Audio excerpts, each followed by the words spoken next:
মন্থৰাৰ কুমন্ত্ৰণাৰ বলি হৈ যেতিয়া প্ৰভু ৰামচন্দ্ৰ 14 বছৰৰ বাবে বনবাসলৈ গৈছিল তেতিয়া সম্পূৰ্ণ অযোধ্যাবাসী ম্ৰিয়মান হৈ পৰিছিল আৰু সকলো অপেক্ষা কৰিছিল 2 বছৰ শেষ কৰি উভতি অহা সেই দিনটোলৈ আৰু সম্পূৰ্ণ 14 বছৰ শেষ কৰি প্ৰভু ৰামচন্দ্ৰ যিদিনা অযোধ্যালৈ ঘূৰি আহিছিলে সেই দিনটোত অযোধ্যাবাসী আনন্দত আত্মহাৰা হৈ পৰিছিল।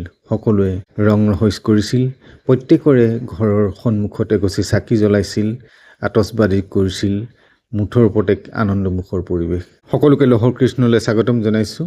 আজি শংকৰদেৱ শিশু বিদ্যা নিকেতনৰ দেৱবাণী সংস্কৃতম পঞ্চম শ্ৰেণীৰ অষ্টমহ পাঠহ দীপাৱলী পাঠটো অসমীয়া অনুবাদৰ সৈতে আগবঢ়োৱা হৈছে। ভিডিঅ'টো আৰম্ভণিৰ পৰা শেষলৈকে চাই যাবা আৰু লাইক কমেণ্ট কৰি কেনে লাগিছে জনাবলৈ নাপাহৰিবা। অষ্টমহ পাঠহ দীপাৱলী। অষ্টম পাঠ দীপাৱলী। ভাৰতবৰ্ষ পৰ্বনাং দেশঃ অস্তি। ভাৰতবৰ্ষ হ'ল উৎসৱ পাৰ্বণৰ দেশ। অত্ৰ প্ৰতিবৰ্ষম অনেকে উৎসৱাহ মান্যন্তে। ইয়াত প্ৰতি বছৰে অনেক মানে বহুতো উৎসৱ পালন কৰা হয়। তেষু কেচন ৰাষ্ট্ৰীয়াঃ উৎসৱাঃ সন্তি কেচন ধাৰ্মিকাঃ চ সন্তি। তাৰ কিছুমান হ'ল ৰাষ্ট্ৰীয় উৎসৱ আৰু কিছুমান হ'ল ধাৰ্মিক উৎসৱ। এইসু উৎসৱেষু দীপাৱলী নাম উৎসৱঃ ভাৰতস্য প্ৰমুখঃ উৎসৱঃ অস্তি। এই উৎসৱসমূহৰ ভিতৰত দীপাৱলী উৎসৱ ভাৰতবৰ্ষৰ এটা মুখ্য উৎসৱ। অয়ম উৎসৱঃ কাৰ্তিক মাসস্য কৃষ্ণপক্ষস্য অমাৱস্যায়াং তিথৌ মান্যতে।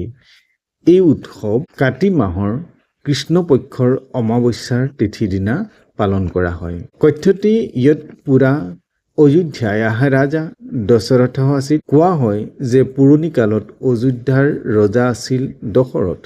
তস্য পুত্ৰঃ শ্ৰীৰামঃ চতুৰ্বৰ্ষাণি বনে অবসত। তেওঁৰ পুত্ৰ শ্ৰীৰাম 14 বছৰৰ কাৰণে বনলৈ গৈছিল। লংকাধিপতি ৰাৱণঃ ৰামস্য পত্নী সীতাম অপাহৰ। লংকাৰ অধিপতি অৰ্থাৎ লংকাৰ ৰজা ৰাৱণে ৰামৰ পত্নী সীতাক অপহৰণ কৰে। শ্ৰীৰামঃ ৰাৱণম অহন। শ্ৰীৰামে ৰাৱণক বধ কৰে। এবং সীতা ৰাৱণস্য কাৰাগাৰত মুক্তাঃ। এনেদৰেই সীতাই ৰাৱণৰ কাৰাগাৰৰ পৰা মুক্তি লাভ কৰে। অস্মিন এব দিনে শ্ৰীৰামঃ সীতয়া লক্ষ্মণেন সহ অযোধ্যায়াং আগচ্ছত। অস্মিন এব দিনে এই দিনটোতেই শ্ৰীৰামচন্দ্ৰই সীতা আৰু লক্ষ্মণৰ লগত অযোধ্যালৈ আহে। তেষাং স্বাগতে অযোধ্যাবাসিনঃ হৰ্ষ প্ৰদৰ্শনং তে নিজগৃহান দীপৈঃ অলংকাৰৈশ্চ সুশোভিতবন্তঃ।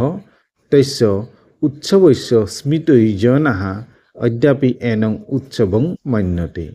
বাক্যটো দীঘল আছে, কেনেকৈ আছে চোৱা। তেষাং স্বাগতে অযোধ্যাবাসিনঃ তেওঁলোকক স্বাগতম কৰিবৰ কাৰণে অযোধ্যাবাসীসকলে হৰ্ষ প্ৰাদৰ্শয়ত হাঁহি অৰ্থাৎ আনন্দ প্ৰদৰ্শন কৰে।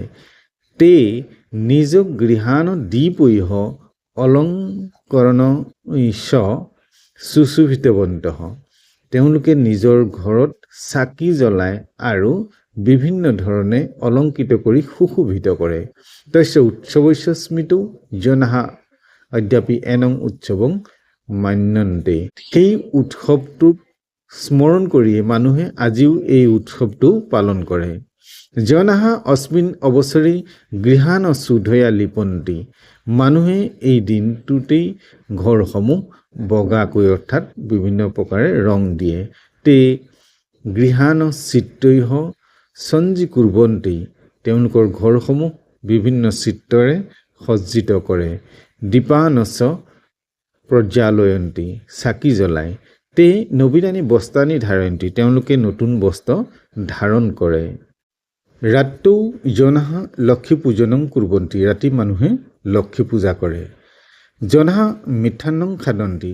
মানুহে মিষ্ঠান্নং খাদতি অৰ্থাৎ মিঠাই খায়। পৰস্পৰং প্ৰতিবেশিনাং মিত্ৰানাংচ মধ্যে প্ৰসাদং বিতৰন্তি।